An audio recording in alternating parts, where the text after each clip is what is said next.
So this is looking really good. Let's go ahead and jump to a mock-up of the home page to compare. I'm going to go to the resource pack, and I'm going to, in the mock-up section, go ahead and open up home page without the notes. And then I'm going to jump back to the browser and jump back and forth a couple of times so we can see the differences. Okay, so it looks like the clouds look a little bit different. That's probably because we used the wrong clouds file. So let's go ahead and upload the correct clouds file and see if we can get this looking a little bit closer. Now remember, we can get to the media section by going to Content or Find Content, and then clicking on the Media tab. Now it would be helpful to be able to view these files as thumbnails, and it looks like there's a view here, a view mode, that would enable us to view these as thumbnails. So I'm going to go ahead and click that. Okay, we get this fatal error. It says cannot access property in, and then it has a location of a file. Okay, let's go back in the browser and see if we can do this again. I'm going to click back a couple of times. We're getting that error again. Okay, looks like we're seeing some additional errors here. Now this is the error that I expected us to run into.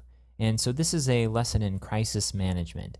What do you do when you hit this fatal error and you all of a sudden can't use a module anymore? Well, the first step is to make sure that the problem is persistent.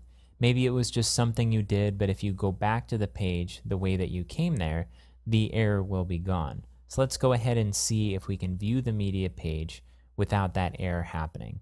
So I'm on the content page. The Find Content is highlighted in the shortcut bar, and I'm going to click the Media tab again. Okay, we get this fatal error one more time. So it looks like I just can't access this page. And if we trace back our steps, it seems like this probably has something to do with triggering that thumbnail view inside of the media view.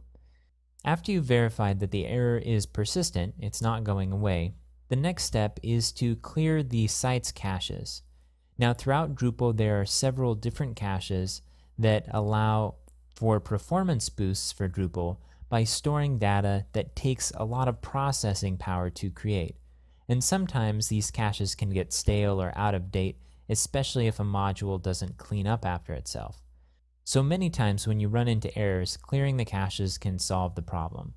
So let's go ahead and go back to a page that's loading properly. Okay, I'm back at the home page. Let's go ahead and go to Configuration. The Clear Caches button can be found in the Performance section of the site, which can be found in the Configuration section. And if you scroll down under Development, you'll see the Performance link here. Let's go ahead and click that.